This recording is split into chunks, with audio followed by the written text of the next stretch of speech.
All right, hello everyone. Welcome to the Dr. India Desnia show. Here I help SMEs thrive. Um, Welcome to my program. I mean, done this for a couple of months now. I think it's a little bit over a year. I'm of course changing the format because it's going to be very short on point. Going forward from April. Just wanted to say thank you for watching, being part of it. Constructive criticism, that's what makes it very great to be here. Because the goal is, of course, to help SMEs thrive. And people ask, what is SMEs? It's small and medium-sized enterprises, and just in case you don't know what that means, right? Small and medium-sized businesses, really. So usually I bring people on board to actually ask questions or provide some kind of information that will help, SMEs thrive. Of course, this platform is for informative and educative purposes only. All right. So today, I just gonna step back and just talk about something that is I believe is an interesting question because I went out, I believe last week, a couple of days ago, and I had a presentation and this question came up. And one of the things I talk about is employing your kids, right? The last program I had, the last one before, the last Tuesday, I mentioned that I encourage everyone to employ their kids. Of course, there are processes, there are exceptions, and there's, the way to go about it, right? So it's I I encourage you to go and watch that program now. The program or the show is just for 10 minutes. Hit it right on point and just move on 10, 12 minutes, right? Okay. So the question here was that, okay, if I do pay my kids, right, do they have to pay taxes? Right?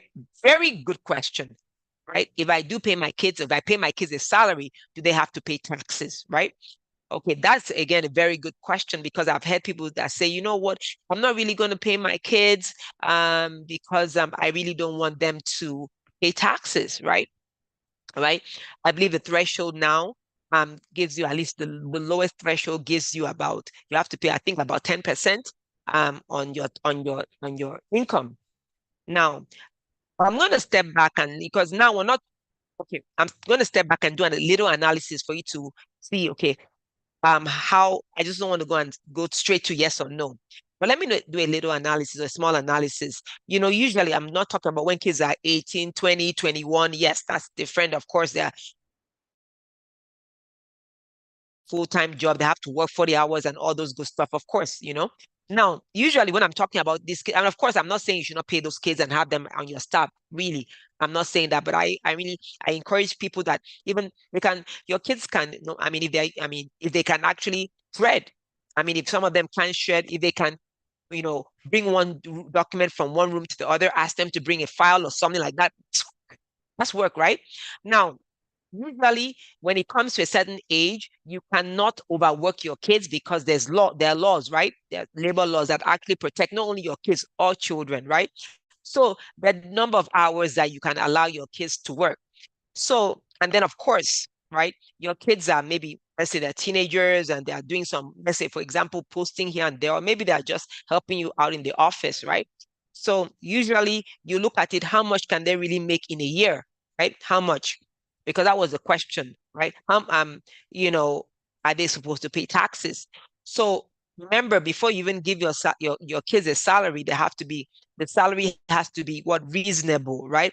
Related to what they do, right? Reasonable. If it's this skill, you have a certain kind of skill, and the salary has to match that skill, right? It has to be reasonable, right? You cannot pay your child $50 an hour when everybody on that job, it might not even necessarily be your job, but comparable to others, maybe they're paying them $14, $12, and you're paying your child $50, $60. That's questionable, right? So that's questionable. Okay, so let's say that after the child works for you, you pay the person maybe $1,000 a month. Let's say you pay the child $1,000 a month.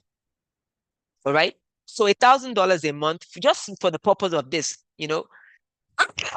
excuse me, it might be $1,000. I'm just using it as an example. $1,000 a month, let's say. Now, 1,000 times 12 is 12,000. Now, there's something called the standard deduction. Standard deduction, right? Right? I believe in 2024 is about 14,000, meaning that your child's money, that 12,000 is below the 14,000. So the child would never, cannot get tax on that money, right? Then somebody might say, but how about if the child makes more? Of course, if the child makes more, that means you can justify that making more, right? Um, so what happens is that usually what parents do, they step in, right? The accountant does some kind of tax planning for them, right? Because sometimes these kids, they don't really need the money, right? They don't really need it, right? Sometimes they do, but sometimes, parents step in and say, okay, you have the standard deduction, and they put that, they do, the accountant, the parents' accountant just does some kind of tax planning for them so that at the end of the day, they will not pay that tax. Now, there are certain taxes that kids under 18 are exempt, right? That's Medicare, Social Security taxes, but it depends on the business structure, right? I don't want to break it down, but just know that certain business structure allows your child that is below 18 years old be excluded from FICA taxes, which is Medicare and Social Security taxes, right? But of course, income taxes will apply. So it just depends. Not all cases, not all scenarios, because it depends on the on the um on the business structure.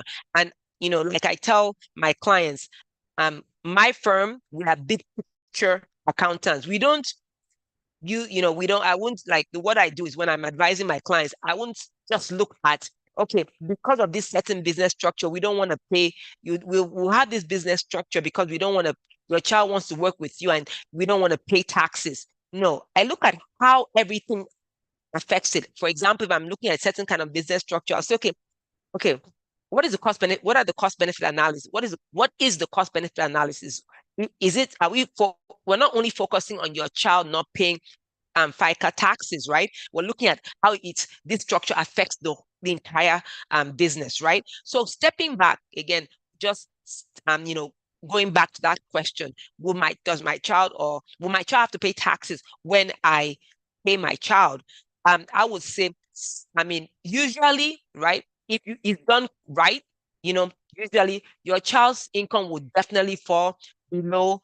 If you're paying your child, and as I said, when you calculate that based on the school hours, usually it will fall below. Usually it will fall below the standard deduction.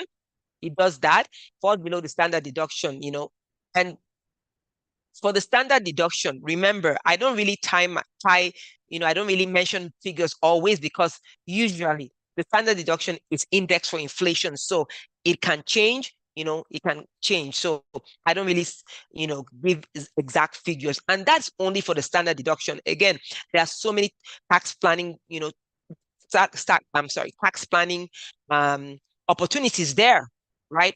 So many.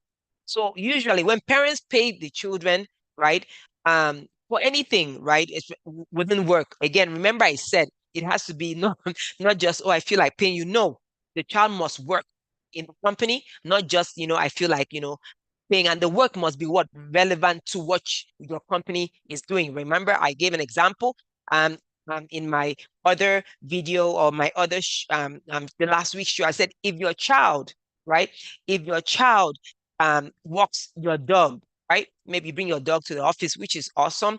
Your child walks your dog. Some people have the dog in the corner, very nice dog, and your child say, you know what, come in, walk the dog, and you're not a doggy daycare, right? That is not work for your company. I want to make sure we're clear on that. That is not work for your company. So make sure that the child is working for the company. So is that money taxable? There, it it just depends on certain factors, right? Usually, as I said, parents step in, tax planning. So at the end of the day, the child is not paying any taxes, right? So again, it depends on the circumstances, right? There are so many taxes that are eliminated if the child is below 18 and you have a certain business structure, right?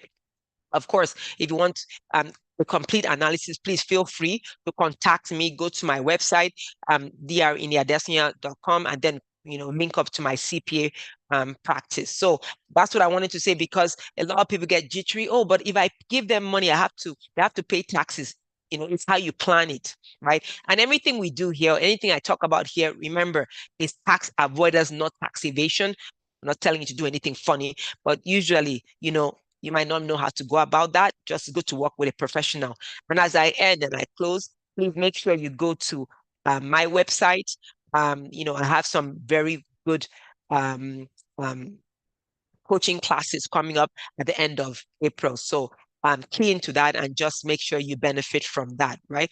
And of course, if you have any other question, please reach out. If I can answer on this show, I would, go ahead and answer it.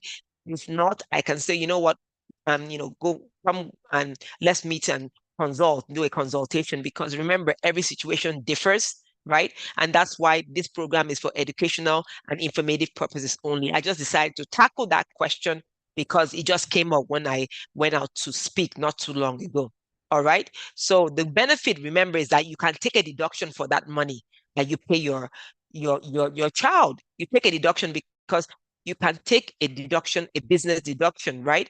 And I always say you're already paying your child. I mean, not paying, you're already giving your child money. I mean, taking a business deduction, right? The way you plan it in such a way that tax planning go about it in such a way that at the end of the day, your child will end up not paying taxes. But of course, tax planning, looking at the entire scenario to make sure that you're complying, not just doing it just because you heard it on this platform, which is for educative and informative purposes only. Tax planning is very important to do it and make sure that you're compliant. All right. So thank you for being here to listen to this interesting topic and answer to this question. And of course, is important that you're intentional about the SME, because remember, this is to help SMEs thrive. All right. Have a good one. See you next time. Bye for now.